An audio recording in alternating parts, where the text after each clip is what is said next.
Hi guys, so some of you may have noticed the title of this series and possibly think that I've gone completely off my rocker. So let me tell you what the 12 months of Christmas is all about. Every year in our household we make gift baskets which we give to family, friends and neighbours at Christmas. And I think there's something truly wonderful about receiving homemade gifts. By their very nature they show somebody that they're worth your time and effort.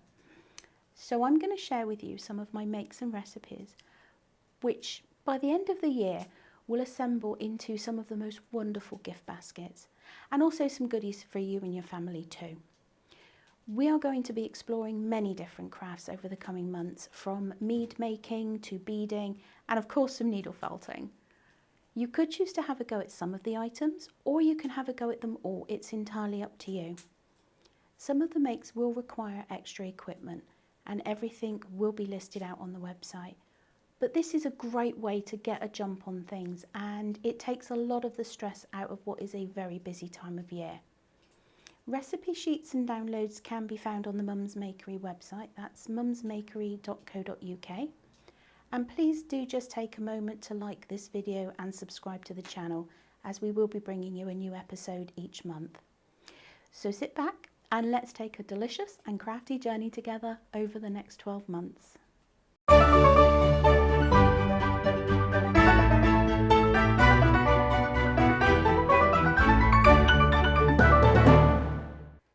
Hi guys, and welcome back to my kitchen. In this episode I'm going to be showing you how to make some Christmas mince for your mince pies and things, and it's one of those recipes that you make earlier on in the year and just leave to mature and forget about in the back of the cupboard. It is something that I put a lot in my baskets for friends and family at Christmas, because the aroma that comes off of this when you open the jar is absolutely phenomenal. Now, this recipe is a little bit heavy on the booze, I'm not going to lie, but it is one of those things that just really enhances the flavour overall. There's quite a lot of bits that go into this, so I'll give you the recipe. You're going to need 500 grams of mixed fruit, 50 grams of flaked almonds, 50 grams of mixed peel.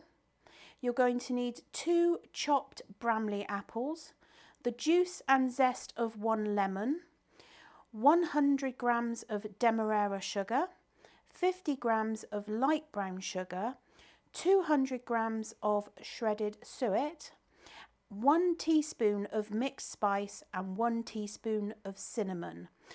And then for the boozy part, you're going to need 50 ml of brandy, 50 ml of dark rum, 50 ml of amaretto and 50 ml of Cointreau. Now, obviously, you can use your leftover alcohol. You don't need to go out and buy big bottles. You can buy these in miniatures, or, I mean, I don't know, who knows, if you are friendly with your local landlord or landlady, maybe they will do you the shots of the various alcohols, but this combination is absolutely stunning. So, it is super easy to make this recipe. You're going to get all of your dry ingredients and you're going to pop them into the bowl. Okay, so into the bowl goes our mixed fruit, the suet, we've got the demerara sugar and the light brown sugar. We've got our 50 grams of mixed peel, our flaky almonds, in goes our chopped Bramley apple, or 2 chopped Bramley apples, and now we're going to add the zest of a lemon,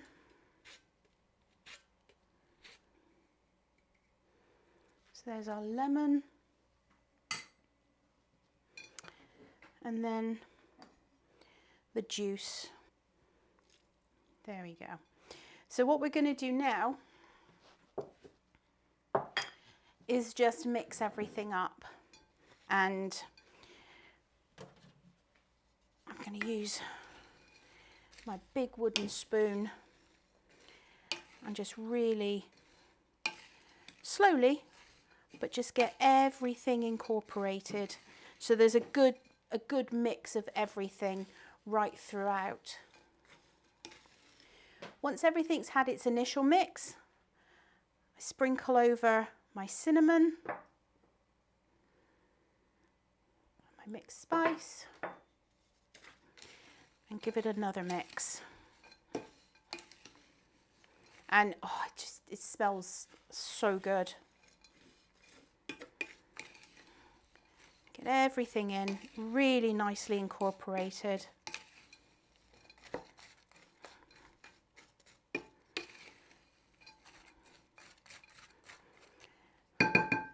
So now for the fun part, the booze. And so just going to use 50 ml.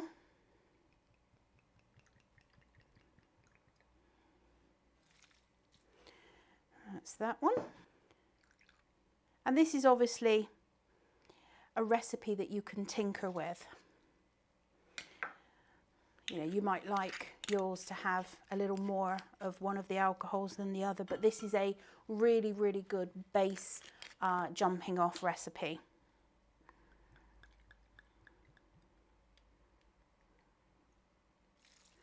There we go, that's the brandy.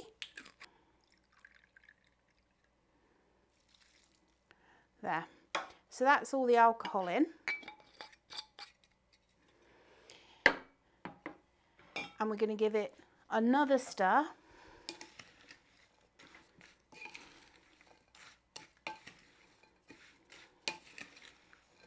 And really coat all of the ingredients in that alcohol.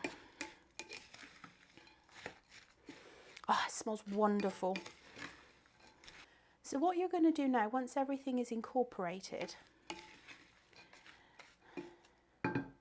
is you're going to put a tea towel over it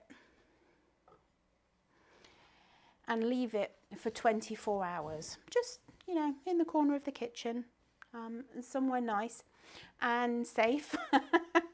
Because the smell it's all over the kitchen, and when people walk in, they're like, oh, you're making Christmas mince. Yes. So that's it for 24 hours.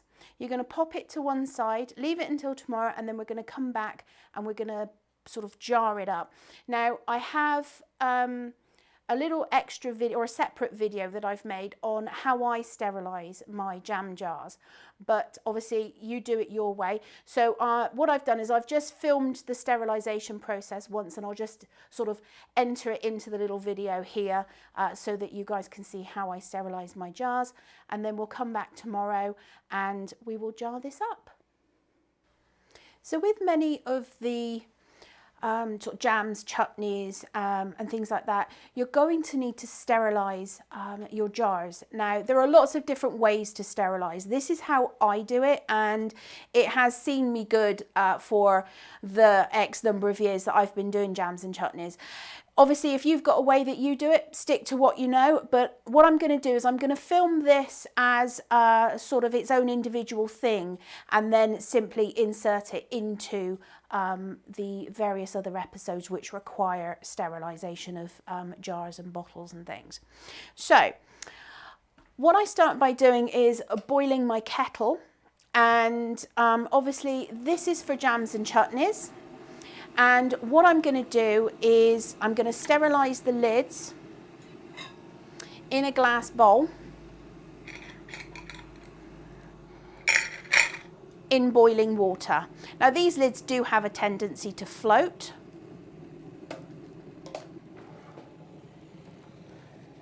So I'm just going to pour in enough water to cover those lids. And then I'm going to pop another bowl on the top. In fact, that just needs a little bit more. Just to keep them nice and submerged in that bowl. Now, to sterilise the actual jars, what I do is first off wash them in hot soapy water, get them nice and clean, make sure there's no grease and stuff on them, and then rinse them off. You want to make sure that you rinse off any detergent or anything that are on the glass jars.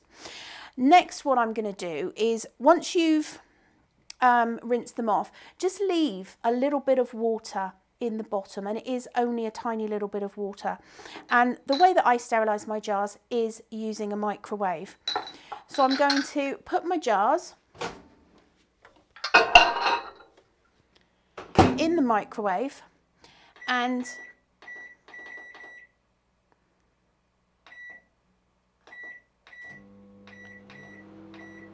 I'm going to microwave them for 2 minutes. Maybe a minute and a half. It depends how many jars you're doing. I'm doing 4 jars, and I tend to find that 2 minutes in the microwave on 800 watt is more than enough. Now, obviously, they're going to be very hot when they come out of that. If you're putting something in your jam jars that is hot, like a chutney or a jam that you've just freshly made, then you can absolutely have the jars hot when you put your contents in them. But if you're doing something like the Christmas mince where it's cold, you want to sterilize your jars and just leave them to cool down until they are at room temperature, and you know, they're not going to cause any of the contents to actually start cooking by the temperature of the jar. So there we go. My jars are really hot and steamy in the microwave, so I'm just going to give them a minute, and then obviously I'm going to get them out using a towel or oven gloves. If you do have any excess water left in the jar, then just tip it out. But you can, those jars are very, very hot now, and they're nicely sterilised. Okay. So these are all really nice and hot. As I said before, if you're going to put something cold in them, then let them cool down at air temperature. And then if you're going to put something hot in, then you are pretty much good to go. That is how I sterilise my jars and my lids. The lids have been submerged in boiling water for a few minutes now, so they are absolutely good to go. Just get them out with the tongs, shake any excess water off, and you'll be able to use them for whatever you are putting in your jars. So the mince mix has been sat overnight and has been beautifully infusing with all of that lovely alcohol. And you can see now that the mix itself, it's a lot deeper. It's really absorbed all of those alcohols. It's all very syrupy and lovely. So I gave it a stir probably 2 or 3 times, just turning it over from the bottom and letting all the alcohol come to the top again, and then seep back down through the mixture. And oh my goodness, the smell is amazing. So what I'm going to do now is jar this up into my sterilised jars. And I've got a jam funnel, mainly because I make such a mess when I do that. And this has also been in boiling water, so it is also sterilised along with my lids. Now, all I'm going to do is just spoon this mixture into this jar and press it down. You want to make sure that you get some of that sort of lovely syrupy, it's like Christmas syrup. There we go, all the way down. And just give that a little press down into the jar, and then get my lid, put that on, and that's it. That is that jar of mince done. So what I'm going to do is I'll just go ahead and jar up all of the rest of this mixture, and then we'll see how many jars that it will actually make. I'll also put a link to sizes and stuff of the jars that I'm using, so that you know. I tend to give these slightly smaller jars at Christmas in my baskets, mainly because, you know, it's a good amount for sort of one serving, I suppose, of the mince mix. But you can obviously, if you're collecting jam jars, you can do bigger jam jars. You can do whatever size you want, really. So I'm going to go ahead and make up the rest of this mix and pop it all into the jars, and we'll come back and we'll see how many we've got. So here we are. I have put all of the mix into these jars, and I have 8 in total. So that's how much I got out of that mix for these sizes of jar. Obviously that will depend, but you can always double up on the ingredients to make more, depending on whether you want to make some for your baskets for gifting at Christmas, or whether you want to have them in the store cupboard for yourself. I always do one batch for us and one for my baskets, or in this case several for my baskets, because I have about I think I've got about 18 gift baskets to make. So there's going to be a lot more mince in my future, that's for sure. I hope that you have enjoyed this little recipe. It is it's a staple. It's my go-to at Christmas, and it just produces the most wonderful mince mix for your pies. And you know that you don't have to use it in pies, but do try it out. Do let me know how you get on. And again, make this up sort of 4 months in advance, and by Christmas you will have the most amazing mince pies ever. So thank you once again. I hope you have enjoyed it. So for now, we'll see you in the next show.